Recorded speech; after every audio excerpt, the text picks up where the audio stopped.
Okay, so this really is my favorite. And much of what I'm going to tell you this afternoon we didn't know when I was here 2 years ago. I love to do the new stuff. So here's the deal. When I'm speaking, what's the rule?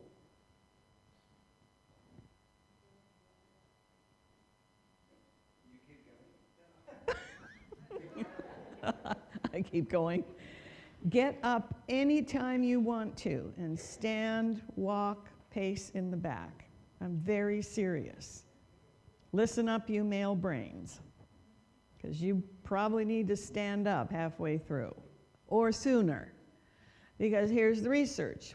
Large sample studies, 50% of brains learn best, if they learn at all, when they're standing and moving. So think back to school. What were you told to do?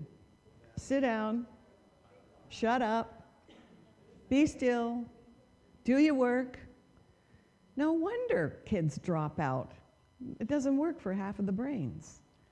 So get up and move anytime you want to. How would you know if you have the kind of brain, and all brains need some movement while they're listening, but half of them need to be up, moving the big muscles. How would you know if you have the kind of brain that needs to move to learn? When you sit down, what's the first thing that happens? No, it's not the first thing. What's the first thing that happens?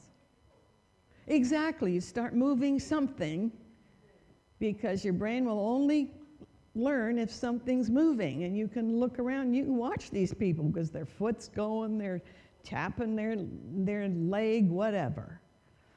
If you don't get up and move, what's the second symptom? Not the second. Well, unless you go straight there. Yes, absolutely. Your brain starts to wander.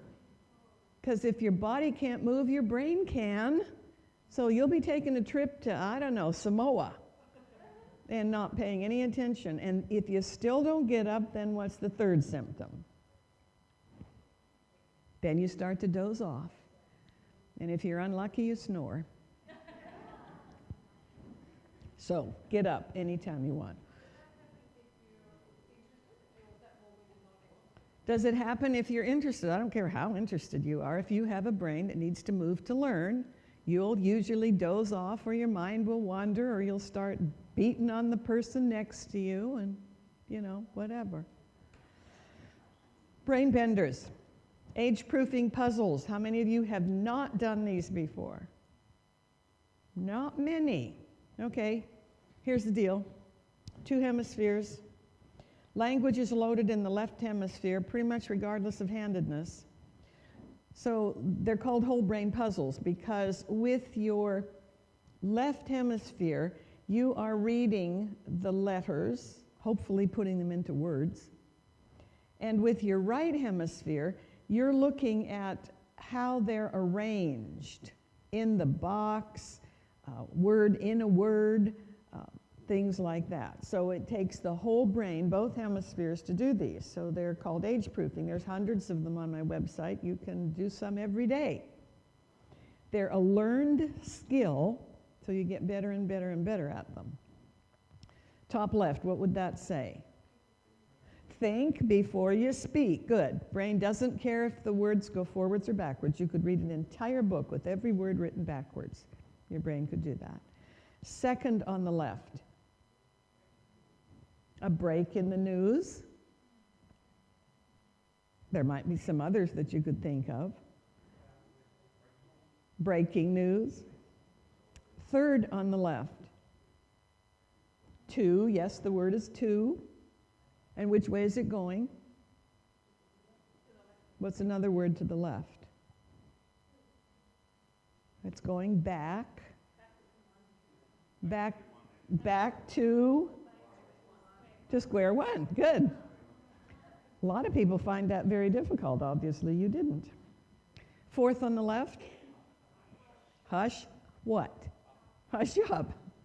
Top right. Chill out. Good. Second on the right. Listen up. Third on the right. I don't care where I go in the world, people say personal space. I think it's a great answer, but it's not one I'd ever thought of. Nobody ever thinks of what I thought, which is just proof that each brain is different. Let me see if I can help you guess what I was thinking. The word is personal, certainly, and this is what letter? S. Personal by S. Run it together. Personal bias. I thought it was very clever. Nobody gets it. Oh, say personal space. And then Rob will say, I knew you were weird. Bottom right, word in a word.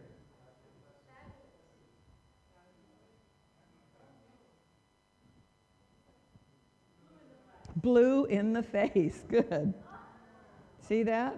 B-L-U-E, it's N-F-A-C-E. Okay, let's go. This is what I call the Who I Am pyramid. These are the 5 major types of brain function that I think people need to know about themselves in order to manage their brain by design. And the foundational layer of the Who I Am pyramid is whether you have an empathizing brain, a systemizing brain, or a 50-50 brain. And so the 2 sessions this afternoon are new research about empathizing and systemizing brains.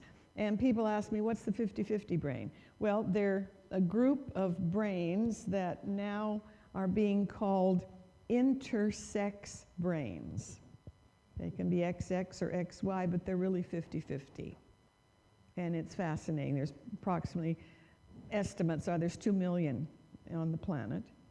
And what does that mean? It means that regardless of their chromosomal complement, they will each have 1 testicle and 1 ovary. Really 50-50 people. And their brain function is sort of 50-50 empathizing and systemizing, so they can equally understand a male brain or a female brain. I think it's fascinating. So I was doing a pastor's conference not too long ago, and I was talking about this because we were doing a whole thing on genes and chromosomes. And one of the pastors says, how will I know if I have any 50-50 people in my congregation? I said, you won't. Well, he said, I think I should know. I said, it's none of your business. You know, unless you're wanting to marry the person and make sure they got the equipment one way or the other to have children, it's none of your business. And he says, well, I just think I ought to know. I said, what would you do with the information? Well, I don't know. And I said, you're right. I don't know either. And he was really upset. And I said to him, look, Rev, what are you going to do? You're going to stand at the back door of the church, and as people come in and leave, are you going to look at them and say, you look like it could be a woman. Have you got 2 ovaries, or is one of them a testicle? I mean, that's how ridiculous it is. We major in minors. Okay. All right, conflict. Conflict happens everywhere, and it's expensive. My brain's opinion is that a major contributor is misunderstanding the difference in the way the male and female brains are wired. 2006, managers spend 18% of their time managing employee conflicts. And when you look at what the conflicts are about, almost always it's about some man that can't understand a woman, or some woman who thinks he has no brain at all. And it creates conflict in the workplace. So I think the more we understand, and this is up double from 96. 1996, 9% estimated of managers' time managing employee conflicts. 10 years later, it's 18%. If I owned a business, I would not be happy about paying nearly 1/5 of somebody's salary, you know, to manage male-female differences conflicts. All right. Many different ways to do studies. Occasionally you'll do studies and it will be that this seems to always occur in everybody. Example of that would be, it appears that you get your IQ potential from your opposite gender parent. So, you know, I've got my dad's IQ. My brother's got our mother's IQ. And when I say that, every once in a while somebody will glaze their eyes over and go, "Oh, I'm really in trouble." And I say, that's ridiculous.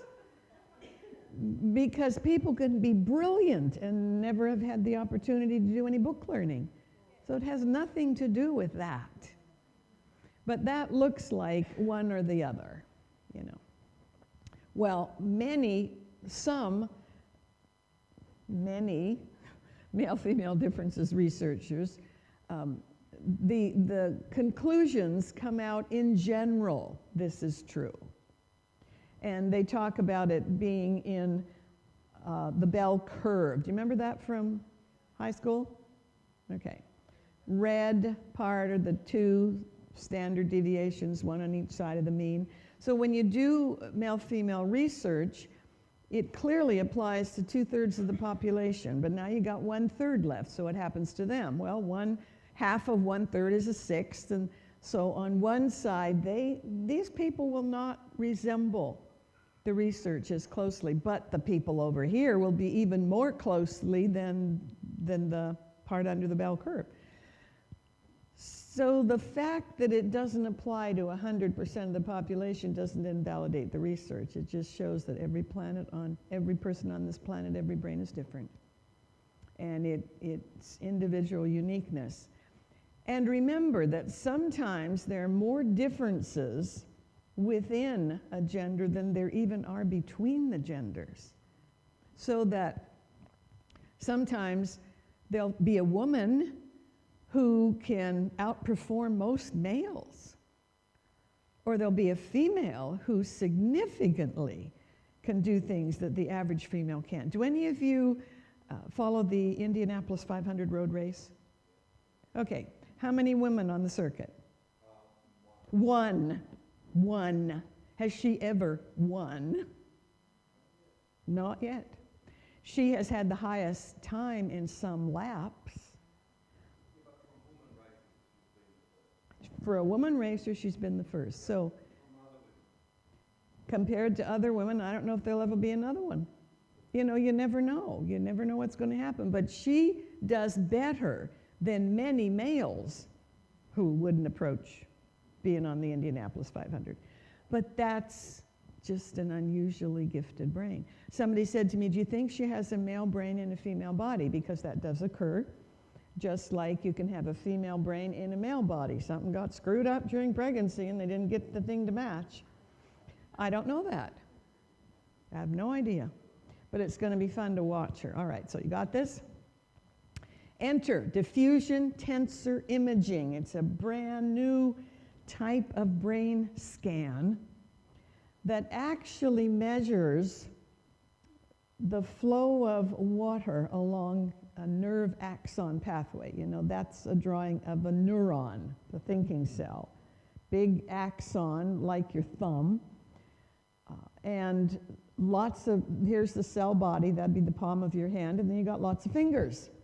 If you have an enriched neuron, you can have 10,000 fingers on that neuron. You can grow a new finger, a new dendrite on I don't know how many cells in 30 minutes if you're learning new information.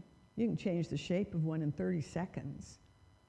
Watching television will not change anything positively. You might start to shrink some of those fingers because that's a passive exercise. And you need an active exercise to keep them stretched out. Some people, I don't know, Rob, how tall are you? And don't give it to me in centimeters. 76 centimeters.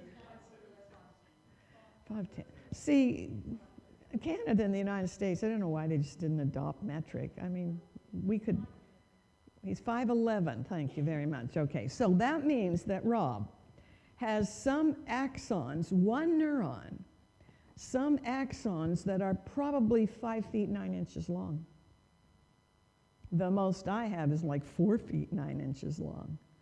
But that's pretty amazing, because you're going to have that nerve going from his big toe all the way up to about the middle of his head. So here's this new technology which shows us how different parts of the brain are related. And when you get the results of the DTI, you get what's called a connectome. It's a map. It's a map of the axons in the brain. When I did this slide, the researchers they always want to compare, they're not just satisfied with doing some studies, they want to compare, and what's easier than comparing the male brain with the female brain. So they had found nearly 100 regions of the brain that showed significant differences in brain wiring. We all know that we're different.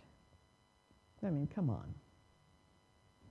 But we had no idea how staggeringly different we are. Here's looking at a male brain from the side, and here is a connectome of the patterns of these long axons in his brain. Notice how they're pretty evenly distributed across the hemisphere.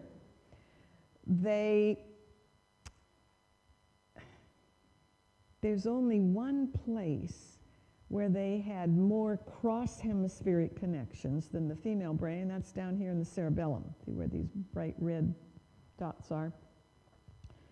And that's the part of the brain that helps you be able to picture what you want to do with your muscles, develop the skills, and then make it happen.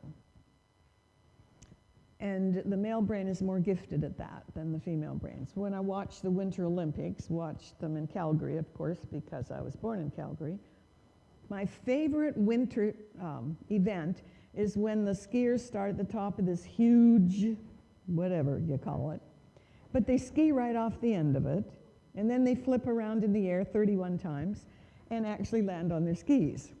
I think that's phenomenal. Never was an event for women, but recently there's a similar event for women, but what's different about it? The criteria are very different for women than for males. They do not expect women to jump up in the air and turn 31 times. If they can get 3 or 4, that's staggeringly good, because we don't have the kind of connections down there as females in general that allow you to do that kind of activity. Now, look at it from the top. Do you see how they go pretty much up and down in each hemisphere? And it's only around here, see the cerebellum outlined? It's only around there where they had more connections cross-hemispherically than women. So what do they think this accounts for? Better spatial skills, period. Better muscle control, not so important now with GPS, but map reading and direction finding. I mean, many women can't find their way out of a paper bag. And they're totally dependent on the GPS. And a woman will drive somewhere, and she's going the second time to that place, and she has no idea how to get there, and her husband is staggered. He goes, "But you've been here before." Really? It all looks different to me. They just don't have that spatial ability. And notice how it's spelled. I was lecturing down in the southern part of the United States, and you think you talk different here. I don't understand. I don't understand that southern accent. I was down there speaking, and I was talking about spatial skills.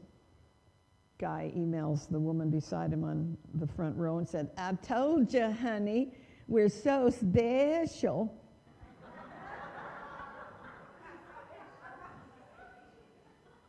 Okay, so granted you're special, but you're also spatial. Males are significantly more skilled in driving vehicles, and we'll talk about that a little bit more. And no matter that women have fewer accidents, it's the male brain that's skilled. That's why it's so staggering that we've got one woman on the Indianapolis 500. I mean, I didn't know there, frankly, that there was a woman on the planet that could even get to that level in terms of driving. And they're much better, you know, Winter Olympics, translating perception to what they're going to do. I love to hear the announcers, and sometimes they even start whispering like the guy at the top could hear them. So they'll say, notice there's number 384 from Italy there. Watch him stand up there. His eyes are closed. Ladies and gentlemen, what he's doing, like we're dumb, what he's doing is picturing, visualizing in his mind what he's going to do as he goes down the hill. All right, he's taking a deep breath. He's off. And, you know, they just nail it time and time again. And it blows my mind. Okay. Now, here's a side view of the female brain. A female connectome pattern. What is it that you notice right off the bat? Almost all of the interconnections are with the two frontal lobes, where all of the executive skills are. Planning. The men had some up there too, but nothing like this. And they're almost all cross-hemispheric, not up and down in the hemispheres. And there's pitifully nothing down here in the cerebellum. I mean, we know how to put our clothes on, but that's about it. So, all around these prefrontal lobes. Look at it from looking down like we did on the male brain. So what do you think of them apples, as my grandma would say? Let's look at this. And a little bit down there. One of the things that makes this different is that if any part of the female brain is on, it's all on. Because there's so much cross-hemispheric connection. In the male brain, I mean, it's like two independent brains. There's a little bit of cross connection. It's not good or bad, it's different. Doesn't take as much energy to run the male brain, because only half of it is on at a time. And that's a gifted thing. I mean, they can move into to one side of the brain and just hone those skills and be totally oblivious to whatever's going on the other side. And it takes less energy. Well, that doesn't happen with the female brain. Everything's always on. And what does that give the female brain? Well, first of all, it takes more energy to run. You give a female brain and a male brain identical tasks, and she's going to get tired first, because it's taking way more energy to keep this thing going. Better verbal skills. Remember I said that language is loaded in the left hemisphere? So up here, you have something called Broca's area, which is what I'm using right now to speak aloud. Down here, you've got Wernicke's area, which is where you hear sounds and decode them into something that has meaning. Down here, you also have printing and cursive handwriting. You have reading. Still, it doesn't matter where she is in the brain, because she's got these, 15-lane freeway connecting the two hemispheres. If she wants to say something, she just whips over here and says it, or she whips down here and reads something. But that doesn't happen in the male brain. If he happens to be in the right hemisphere, he may not talk for days. Because talking is up here. And women are always badgering men to talk to me. If he's in the left side of the brain, he'll be happy to squeeze out a few words.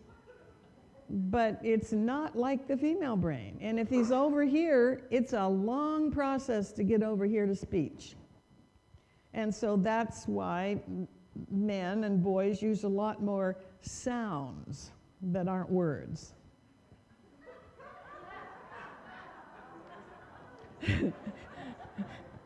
I will not try to demonstrate.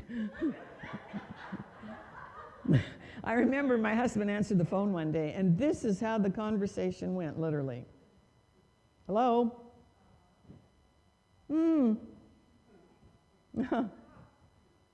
Yeah. Uh-huh. Huh.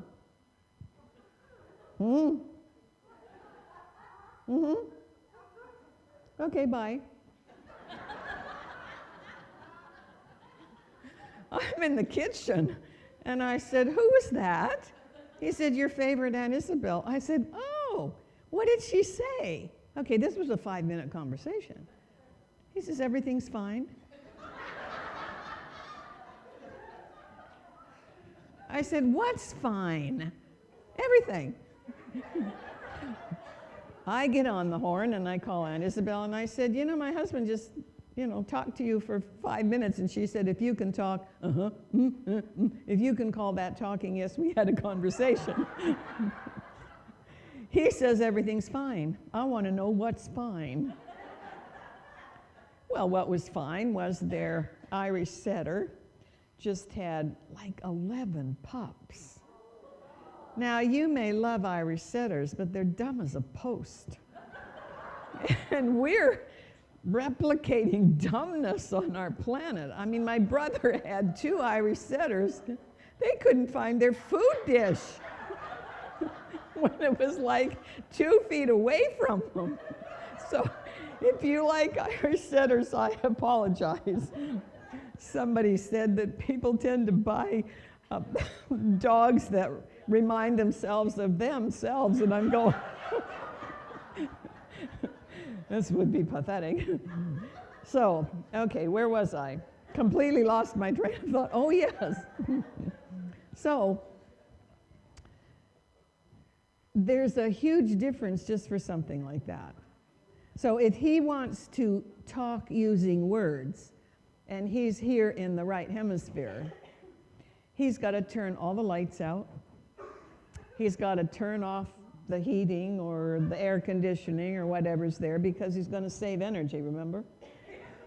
And now he's going to find that little teeny 1-lane road, and he's going to cross that. Now he has to climb up the stairs to Brokaw's area where you actually speak. Well, that takes him 6 or 7 seconds. And women aren't patient. They ask him a question, and he doesn't immediately respond like they would, so he says, come on, talk to me. You haven't said anything. Well, he's trying to find the speech center. So you got to understand that you got to take a deep breath and give him a little time. I finally learned to ask my husband, here's the question. Tomorrow morning will be fine for you to answer. So intuition is right up here in the right hemisphere. But it's so real. Is it not real? We just haven't known what was happening behind it. Many women thought that their husbands were just stubborn. No, once you understand it, it becomes fun. So, 6 or 7 seconds, now he can get up there and now he can start talking. So we'll talk a little bit more about that. Intuition is right frontal lobe behind your right eye. Every brain that's anywhere within the bounds of normal has the function of intuition. You have to hone it. It's just like any other function. You can be born with a potential ability to be an artist, but it's never going to happen if you don't practice. Well, intuition is really key. Learn to pay attention to what it tells you. I always, when I get the urge to do something and I can't explain it, I'll say to myself, all right, does this meet my ethical, and spiritual parameters, and if it does, I say, well, then I better start paying attention to it. But women's brains have no printouts. No printouts. The male brain has a printout. So when a male decides to do something, he can tell you, if he wants to, the steps his brain went through to evaluate things to come to this conclusion. It does not mean his conclusion is right. You give him bad data, you're going to have a bad conclusion. But if the data is right, then he will come up with a conclusion. But it's going to take a little while. It takes about the same amount of time for a male and a female to come to a conclusion. And because there's no printout in the female brain, I cannot tell you the steps my brain went through when I get an intuitive flash, I think we should do this. And because of that, the male brain tends to discount female intuition because there's no printout. And they'll say, well, why do you think we should do that? Well, let me think. What could I tell him this time? Because there's no printout. So most women have learned to lie. You got to say something to get them off your back. Because they're waiting for the printout, and it's never going to happen. So, men just pay attention, because the trade-off for the female brain, it takes more energy, but they have what's called the sixth sense of intuitive knowing, meaning that they're not just pulling from one half of the brain when they come up with an intuitive flash, it's the whole brain. And so sometimes kids will even say, boy, I can sometimes pull the wool over my dad's eye, but man, my mom always knows, and I don't know how she knows. It's just that. Who? Of course. Of course, they've got the skill of intuition. It's just different from ours, and they can tell you how they got there. And we can't tell them how we got there. Well, they may listen to you, but they may not decode the words, because it's very difficult for a male brain to decode a female voice in general, unless she's got a microphone. And all the male wants anyway is the bottom line, and unfortunately, women like to start at A and go all the way to Z, and then the bottom line is somewhere at the end of the alphabet, and by then he's just bonkers because he's not decoding her voice. We should do a whole program on that one of these times. Okay. Oh, so I'm teaching my 3 sons this when they were like, I don't know, 11, 13, 14 maybe. Went to Disneyland. And I said, let's get our tickets and go straight across as far as we can go in Disneyland and work our way back. And the 3 boys are whining, which you know what whining is. It's anger squeezing out of a very small opening. And they can see the Matterhorn. And they go, but I want to go on the Matterhorn now. I go, look at the line. It's around the park. I know, but I want to go on the Matterhorn. I says, I want to go across and work our way back. So the oldest one starts arguing with me. Why, Mom? Okay, the brain can't answer the question why anyway, and I have no printout. So I'm just looking at him. And the youngest one says, oh, for crying out loud, Richard, remember, no printout.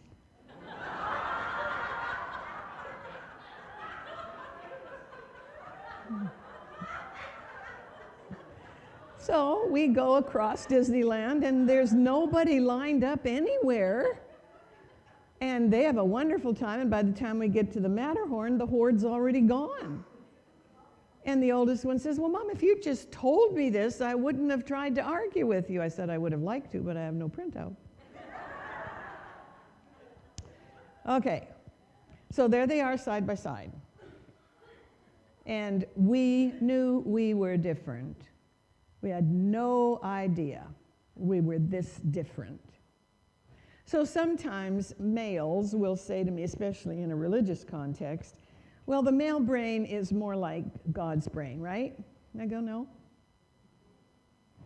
And they look a little gobsmacked as we used to say in England. And they said, well, you're not telling me that God is like the female brain, are you? And I said, no.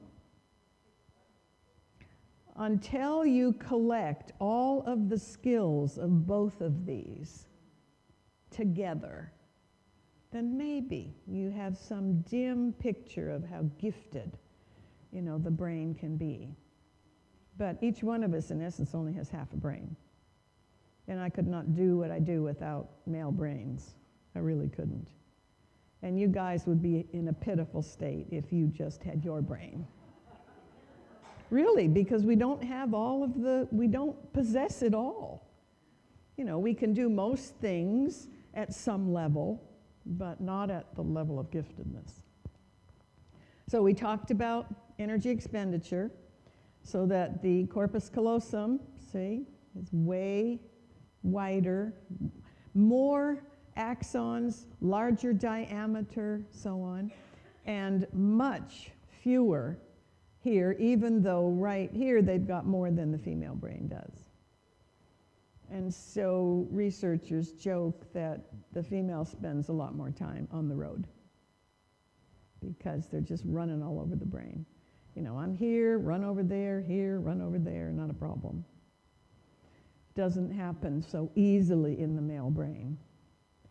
So is that why the woman can deal with many things at once? She's going here, there, and everywhere, and the man's just head spinning. She should take it all different directions. Yeah, because she's all over the road. Yeah.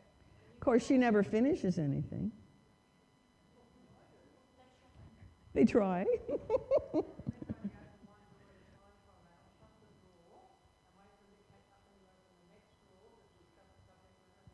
Well, it's true, because the female brain is like a trunk. Everything's just dumped into it. You're rummaging around in the trunk, and you run into this, and it sidetracks you for a minute, like when I'm thinking about something else, and I'm go, where was I now in the trunk? And the male brain is this beautiful collection of drawers and pigeonholes and cabinets. And so they open one drawer and they work out of that drawer, and they really would like to finish everything in that drawer before they try to find the highway and go someplace else. And finally they close that, and then they open another drawer. The downside for the male is it's a good thing to remember which drawer you were in last. So let's say this couple had a little argument in the morning, which is a waste of time. He called her a horse face or something like that. And he leaves home, he shuts the drawer for home and opens the work drawer. There's nothing in there about an argument. So he works all day long, never crosses his mind. She dumped it in the trunk, and every time she opens it, she sees the dead rat there. And she gets more and more angry, so by the time the work day is over, she doesn't understand this, she is just steaming. And he blithely comes home and walks in the door and says, "Hi, hon, how are you?" And she tells him. Because he forgot the last drawer that he had open when he was at home, and it would have been a good idea to get that one open, and maybe flowers would be helpful, who knows. So here's another one. He's in his right hemisphere doing something. Oh, he's putting a swing set together in the backyard without ever even looking at the instructions, which is very upsetting to me. I can't even do it with the instructions. She's gone to the store. She's bought a painting for the living room. She comes home and she says to him, "Hon,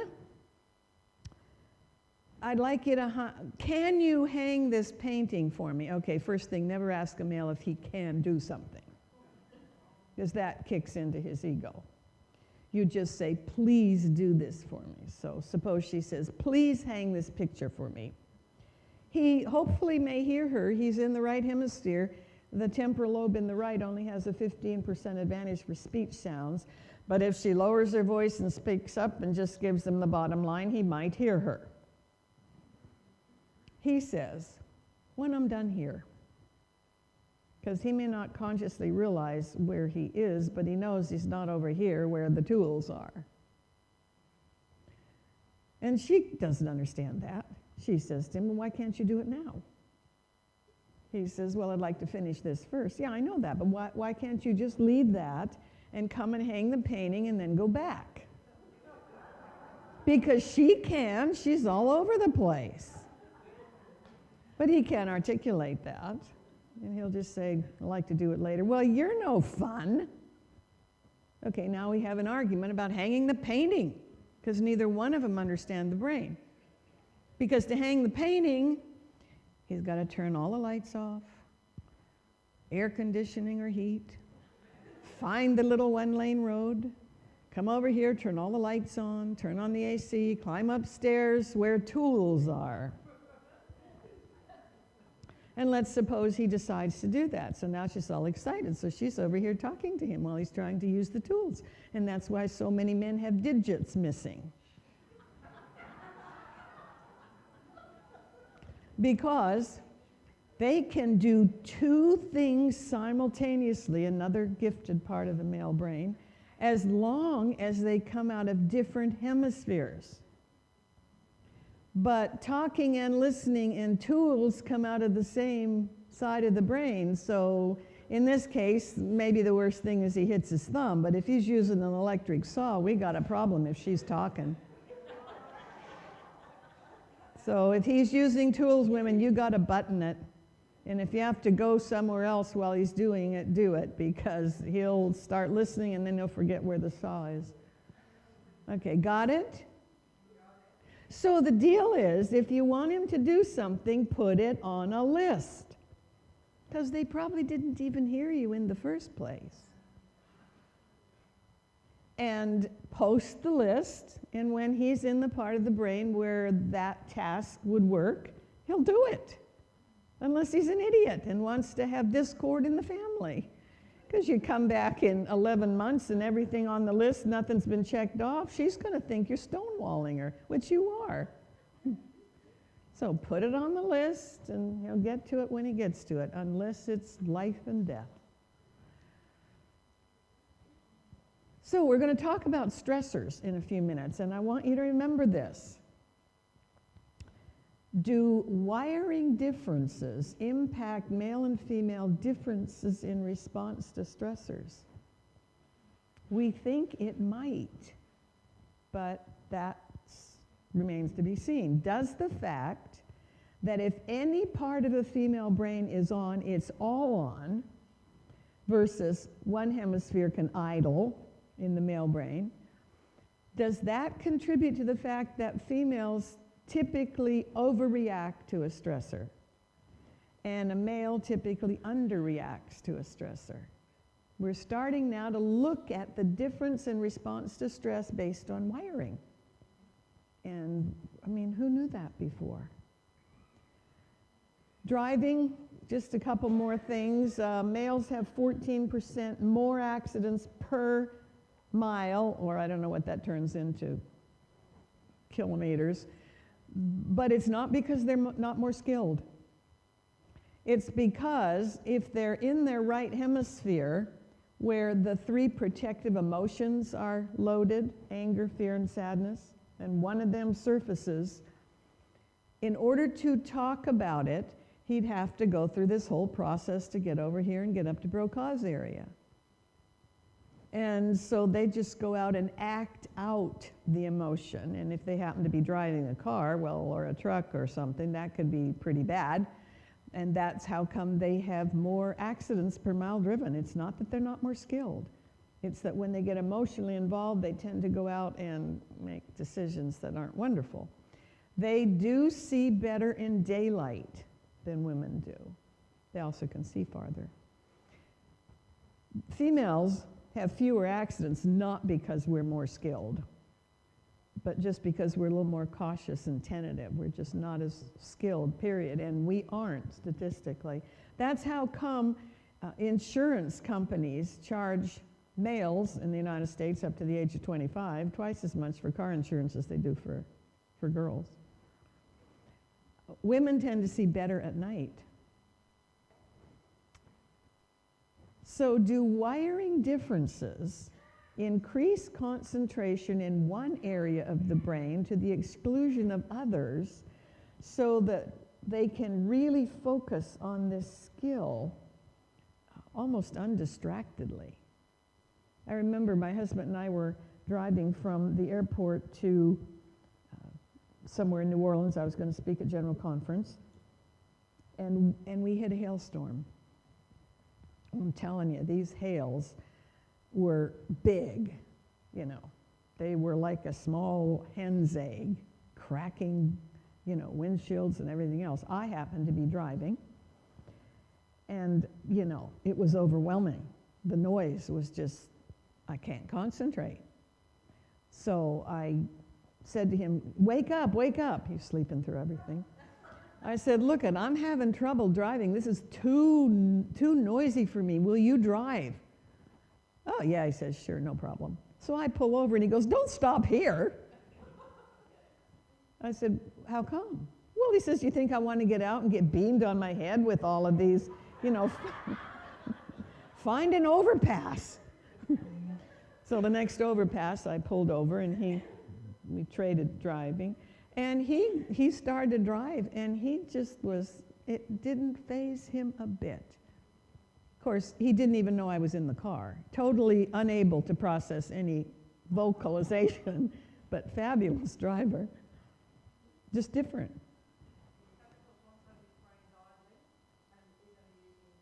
That would, we think that may be true. And so for the female, since if any part is on, it's all on, well, she doesn't have that option to, you know, focus like that, and everything is overwhelming. And it can be, even in a heavy rainstorm, it can be more difficult for a woman to drive than a male. And once you get this, hello, let's go with it, because it is what it is. And if you fight against it, it's not going to help. Multitasking, since I had that question, the brain was never designed to multitask. Multitasking is energy exhausting and statistically increases your risk of error 7 to 11%. But again, the male brain is able to do 2 tasks simultaneously, as long as what? As long as they come out of different sides of the brain. Female brain can't do that. So because we're all over everywhere, what looks like multitasking is probably just rapidly alternating shifts of attention. And we're really not doing anything simultaneously like the male brain does. But we do a little of this and a little of that and a little something else. It looks like it's all happening at once, but it isn't. The brain is just all over the place. So multitasking is not a problem. So little kids on the playground, and they're out there playing, and they're probably both in the right hemisphere because it's large muscle movements and so on. And they both fall, and they both start to cry. She's sobbing uncontrollably, and everybody's rushing over to her and giving her all kinds of strokes for crying. And he's just standing there equally hurt, but somebody looks at him and says, "You all right, son? You know, buck up." And we teach them to shove down empathy, because we've always told them, you know, just suck it up and be a man. And do not cry, you know, whatever you do. So now the teacher comes out, and they're crying and so on, and the teacher says to them, "Well, what happened?" Instantly, doesn't matter where she is in the brain, instantly she starts talking, telling them everything that happened. And then the teacher looks at the little boy and says, "All right, what happened?" And he just stands there and looks at her. And she says, "What, cat got your tongue? Talk to me. Tell me what happened." "Well, he's got a long ways to go to get to speech, and he's already had a shock. And the research says that it may take the average boy 3 or 4 days before he'll talk about something that the little girl starts blabbing about immediately." It's not good or bad, but it's different. So he may feel as deeply as she does, but he will take a long time to get over into that left hemisphere, or even if he is in the left hemisphere, he really doesn't want to talk about something till he's thought about it. And that's something that females also don't know. So I just would, as I said, when we learned this, I'd say to my husband, well, this is what I think we should do on vacation this year. Think about it and get back to me when you've cogitated. And he will. It may not be for a couple of days, but that's okay. If you push a brain to do something it wasn't designed to do easily, it will stress the brain. But on the other hand, your male brains need to understand that the female brain is a brain of connection. And it talks about everything to connect. Males don't do that. They'll go hunting for 2 weeks, and the only word they'll say is, "Do we turn right here?" They don't talk. I mean, my son said they spent 3 whole nights around the campfire. There was not a sound except for, "Go get another log, John." You know, it's absolutely different. And so women, they're used to that, and they want you to talk to them. And Dr. Dobson said the average man speaks 12 or 13,000 words a day, and most of them are at work. So he was admonishing them to try to save a few words for when you get home. Because the average male's got a couple yeses, a couple of no's, and a couple of shrugs. And she's wanting to talk to connect. And women, you have to understand, you need good women friends so you can go tell your story to A through Z, and then just give them the bottom line. And they will ask questions if it makes no sense to them. Okay. All right, I think we've pretty much milked that one. One last thing. This is where couples would be in my office. He comes home and he says, "I've just gotten my vacation time for this year. It's 2 weeks in September. And if she has not been shamed for what the female does most efficiently, she'll just open her mouth and start talking. Because women know what they think as they hear themselves say it. Doesn't happen in the male brain. So she starts, "Well, you know, man, we could go to Australia because I really wanted to go to the Barrier Reef. Yeah, but if we go to Australia, that means we won't visit the kids in Puerto Rico. Well, let's see. Anything fun to see around Puerto Rico? Maybe we could," and she goes on like this. So about 4.1 minutes into her monologue, she realizes he hasn't said anything. So she says, "Tim, are you part of this conversation? I mean, talk to me. You haven't said anything." Okay, if he understands this is what he'll say. "I'm still thinking. When I come to a conclusion, you'll be the first to know." But neither one of them know this. So she's badgering him to talk, and in order to keep some semblance of a happy life, he figures he's got to say something. So he says, "Well, you know, I saw a TV program on Tibet the other day." "Did you say Tibet?" Okay, now they start arguing about Tibet, and when it comes to vacation, they're at each other's throats, and they never even take it. And it's really sad because it's so much fun when you get this.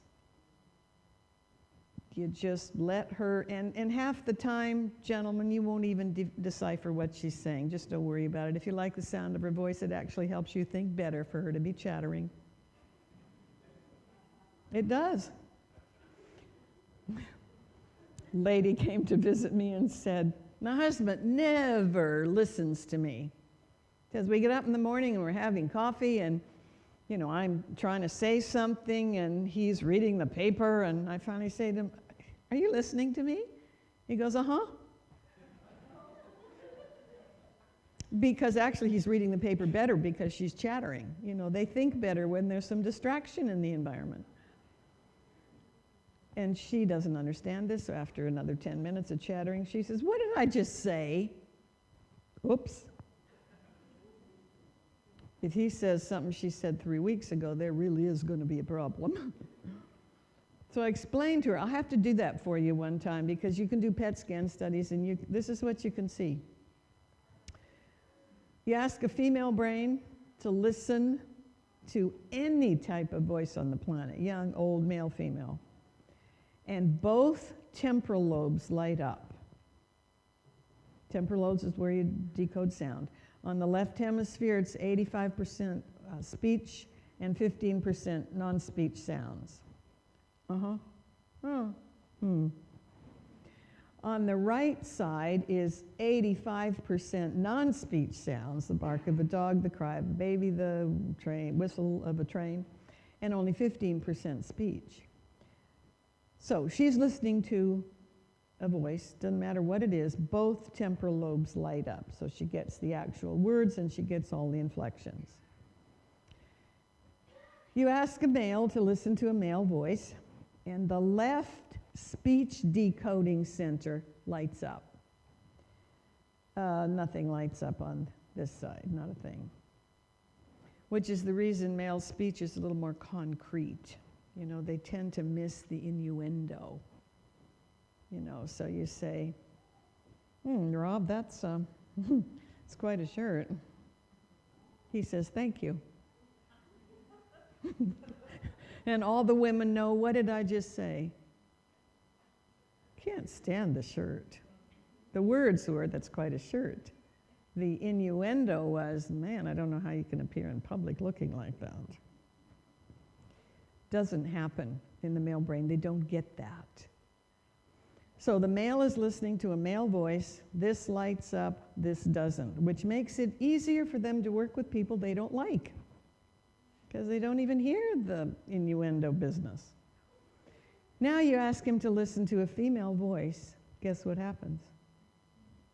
Left speech side is absolutely black, not a thing's turned on. What's turned on is the right side that, processes the melody line of music. So he's listening to you if he likes your voice. He's not decoding anything. You only can give him the bottom line. That's all they want anyway. If you're young and blonde and good looking? No. Your brain doesn't care what the person looks like. His brain is decoding the sound. Well, they are listening. They're just not decoding anything. Sure, they're listening. If you're cute and your voice sounds good, they're happy to look at you and listen to you, but they have no idea what you're saying. So this woman comes to me and she's complaining about this. And so I show her the pictures, the PET scans. She says, "Well, how do I get him to hear me?" I said, "Well, you give him the bottom line, number one. The more you can make your voice sound like a male's, the more likely it is that maybe something will turn on here.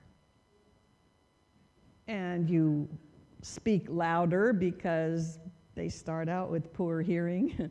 Just goes downhill from there." So I get this call from her in a week. And she says, "It works." I said, "I'm going to need more information than that." So we figured out who she was. She says, "I decided on Thursday that I'd try this." So I was chattering away like I always do, and my husband was reading the paper. And I said, "Are you listening to me?" And he said, "Uh-huh." And I thought, yeah, but you're not hearing a word I'm saying. So she said, I took a deep breath. I lowered my voice. I spoke louder, and I said this: "Harry, just bought round-the-world tickets on the QE2. We leave Friday." I says, "What happened?" She said he jumped up, knocked his chair over, spilled his coffee, dropped his paper, and said, "What?" So tell your stories to women and give him the bottom line. Got it? All right, get up and take a 10-minute break, and we'll do stress.